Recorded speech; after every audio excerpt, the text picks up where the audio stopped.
Mesdames et messieurs, bonjour et bienvenue dans une nouvelle vidéo dans laquelle on va parler des mouvements uniformément variés et précisément des mouvements retardés ou accélérés. Un mouvement est dit retardé ou accéléré revient toujours à dire que le mouvement est uniformément varié. Et par définition, un mouvement est uniformément varié, c'est lorsque la vitesse varie au cours du temps. Si un mobile effectue un mouvement et que sa vitesse change au cours du temps, on dit que le mouvement de ce mobile est uniformément varié. À titre d'exemple, nous avons ici les équations horaires x égale à t au carré moins 2t, y égale à 2t moins 4. Ces équations horaires sont les équations horaires d'un mouvement uniformément varié. Alors on demande de déterminer les intervalles de temps dans lesquels le mouvement est accéléré et retardé. C'est-à-dire que dès lors que le mouvement est uniformément varié, sur quel intervalle de temps le mouvement est-il accéléré et sur quel intervalle de temps le mouvement est retardé. Pour cela, nous allons devoir étudier le signe de A scalaire V. C'est-à-dire, on étudie le signe du vecteur accélération scalaire le vecteur vitesse. Voilà, on étudie le signe de A scalaire V. Pour étudier le signe de A scalaire V, il faut d'abord chercher le vecteur vitesse, ensuite on cherche le vecteur accélération et on pose le produit scalaire de A et V égale à 0 pour pouvoir tirer le temps et ensuite on étudie les signes. Une fois qu'on a étudié les signes, alors on saura sur quel intervalle le mouvement est accéléré et sur quel intervalle le mouvement est retardé. Donc, nous avons ici x égale à t au carré moins 2t et y égale à 2t moins 4. Déterminons les intervalles du temps dans lesquels le mouvement est accéléré et retardé. Étudions les signes de A scalaire V. On va étudier les signes du produit scalaire de A et V. Donc, nous allons d'abord chercher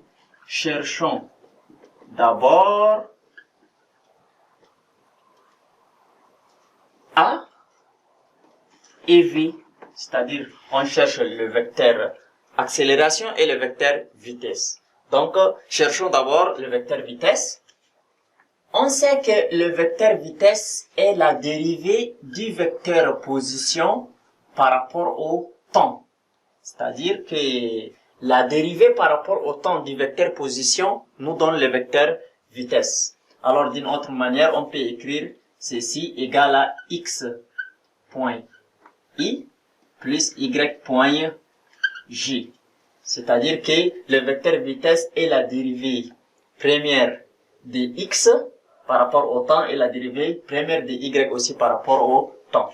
Donc on écrit v égale à x point i plus y point j. Donc on va chercher v. V, x point, c'est-à-dire la dérivée de x.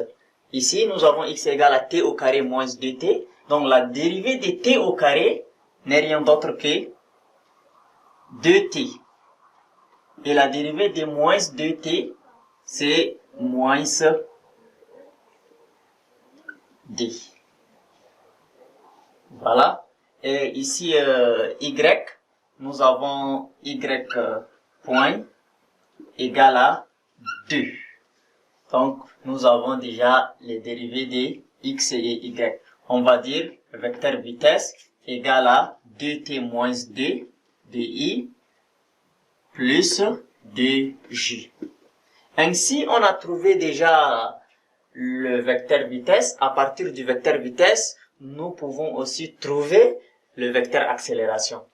À quoi égale au vecteur accélération? Le vecteur accélération égale à la dérivée du vecteur vitesse par rapport au temps. On peut dire que le vecteur accélération égale à la dérivée du vecteur vitesse ou bien à la dérivée double du vecteur position. Donc ça donne x2 point di plus y2 point dj. Voilà, à partir d'ici, nous aurons le vecteur accélération a égale x2 point di plus y2 point dj. Ensuite, on va dire a. Alors, ici, x2 point égale, voilà, x2 point, c'est-à-dire on va prendre la vitesse, on dérive encore et ça donne déjà x2 point, ou on prend la position que nous dérivons des fois. Donc la dérivée de x point, ça donne x2 point. On a 2t moins d. La dérivée de 2t c'est 2 et la dérivée de moins 2 c'est 0. Alors ici, y2 point, la dérivée de d c'est égal à 0. Et au final, nous avons le vecteur accélération a égale à 2i. Parce que y égale à 0, donc il n'y a pas la dérivée y suivant l'axe d, la dérivée de l'accélération suivant l'axe des ordonnées. On a ainsi trouvé le vecteur vitesse et le vecteur accélération. Ensuite, nous allons maintenant poser les produits scalaires de la vitesse par l'accélération.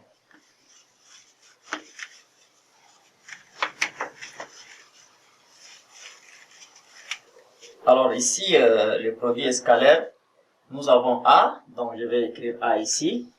A égale à 2t moins 2di plus 2j. C'est-à-dire que V a pour coordonnées dt et moins d et d. Et nous avons l'accélération A égale à 2i, c'est-à-dire que l'accélération A pour coordonnées 2 et 0.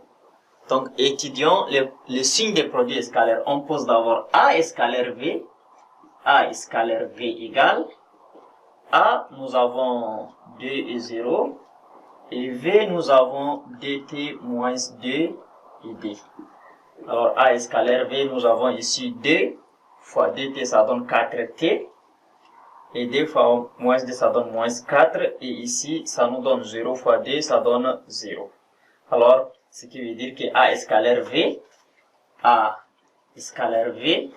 égale à 4t moins 4. Donc, étudions les signes de A scalaire V. Si on veut étudier les signes de A scalaire V, on doit d'abord poser A scalaire V égale à 0. Donc, si on pose A scalaire V égale à 0, posons A scalaire V égale à 0. Si on pose A scalaire V égale à 0, revient à dire que 4t moins 4 égale à 0. On tire 4t égale à 4. Et au final, t égale à 4 sur 4 qui est égal à 1. Donc, on a trouvé le temps t égale à 1 seconde. Nous allons maintenant faire un tableau des signes. Et ici, on a bien précisé que t est supérieur ou égal à 0. L'intervalle du temps est toujours entre 0 et plus l'infini. Donc, on fait un tableau de signes, tout en commençant par 0 ici. Nous avons ici plus l'infini, et là, je mets 1. Et ici, je vais mettre A scalaire V. A scalaire V, c'est égal à 4t moins 4, donc je vais A scalaire V.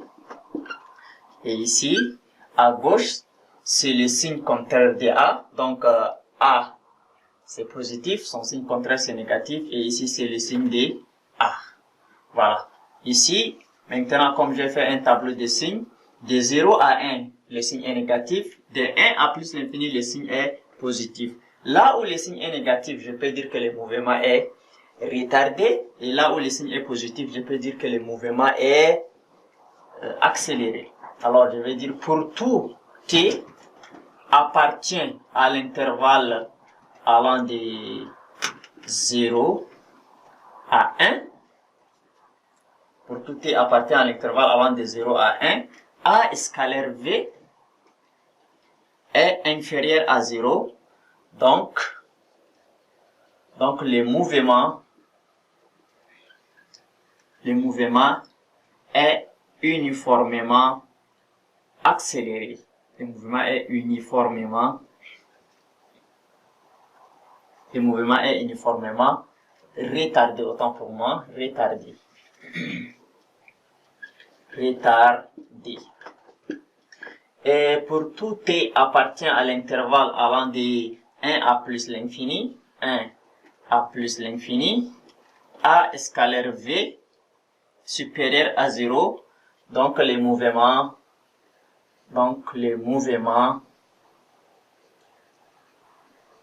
est uniformément